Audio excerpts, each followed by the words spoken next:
Welcome, everyone, to Global Voices, your weekly guide to mastering English for professional success. I'm your host, Alice, and today we are diving deep into a topic crucial for career growth: conversation English in the workplace. That's a fantastic topic, Alice. In the professional world, what you say is important, but how you say it, your conversational fluency, can make or break opportunities. Exactly. And joining us today to navigate this is communication expert Bob Miller. Bob, thank you for being here. My pleasure, Alice. I've seen countless learners struggle not because their grammar is weak, but because they hesitate in real-time workplace conversations. Let's start with the basics. What's the biggest difference between casual English and professional English conversation? The key difference is formality and purpose.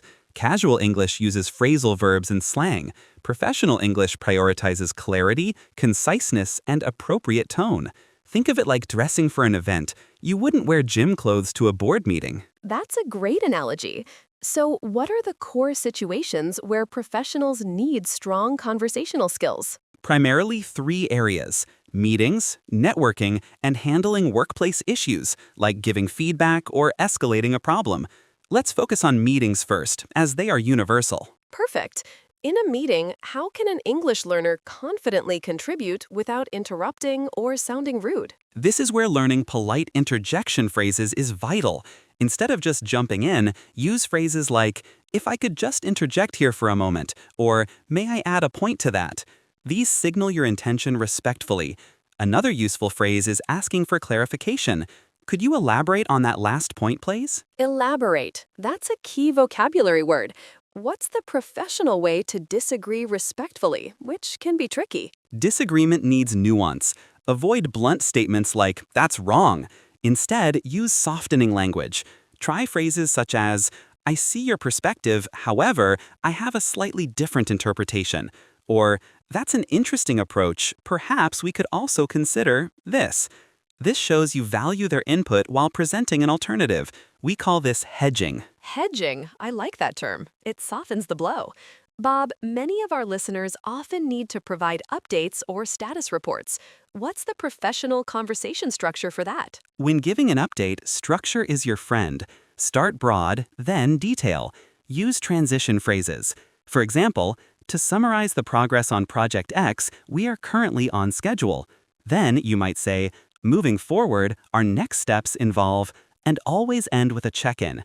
Does anyone have any immediate concerns regarding that timeline? That's clear and actionable. Let's switch gears to networking events. The small talk can be intimidating. What are good conversation starters that aren't just, "What do you do?" Good question. Avoid job titles initially. Focus on shared interests or industry trends. Try asking open-ended questions that require more than a yes or no answer. For example, what emerging technology are you most excited about in our field right now? Or, if you know a little about them, I read your company recently launched Y. What challenges did you face during that rollout? That steers the conversation towards substance quickly. And what about closing a networking conversation gracefully? You need a clear exit strategy. Don't just walk away. Use a polite closing phrase like, "It was a pleasure speaking with you, Name. I'd love to connect on LinkedIn later this week to continue this discussion." Or, if you're eager to meet others, "Thank you for sharing your insights. I need to circulate now, but let's definitely follow up." Circulate is a good professional word for moving around. Now, let's address potentially the hardest part: giving or receiving constructive criticism. This is where tone is everything.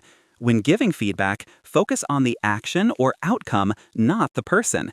Use the SBI model: situation, behavior, impact.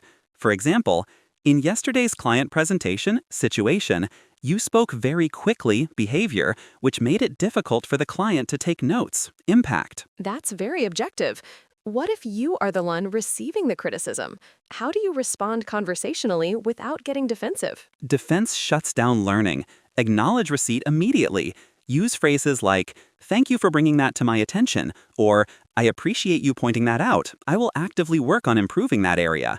If you don't understand, ask for specific examples politely.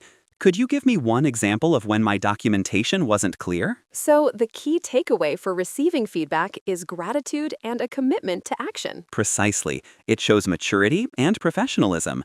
Now, Alice, we haven't touched on handling common workplace jargon or acronyms that fly around in meetings. That's a huge hurdle. How do you ask what an acronym means without looking like you're completely lost? Again, politeness and context are key.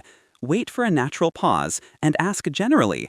Excuse me, I want to make sure I have the full context. Could you briefly clarify what XYZ stands for? If it's a rapid-fire meeting, a quick private message to a colleague might be better. But in a spoken setting, asking clearly is better than staying silent and missing the next 10 minutes of discussion. That makes perfect sense. Bob, before we wrap up, could you give our listeners one final actionable tip for improving their workplace conversation this week? Absolutely.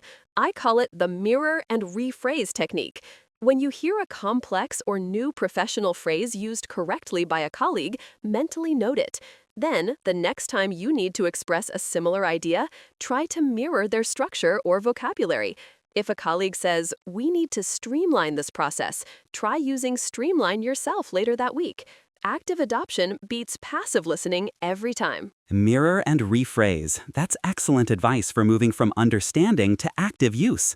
Bob Miller, thank you so much for sharing your expertise on making workplace conversations smoother and more effective. My pleasure, Alice. Keep practicing those professional phrases. And to all our listeners, thank you for tuning in to Global Voices. Until then, keep your conversations professional and clear.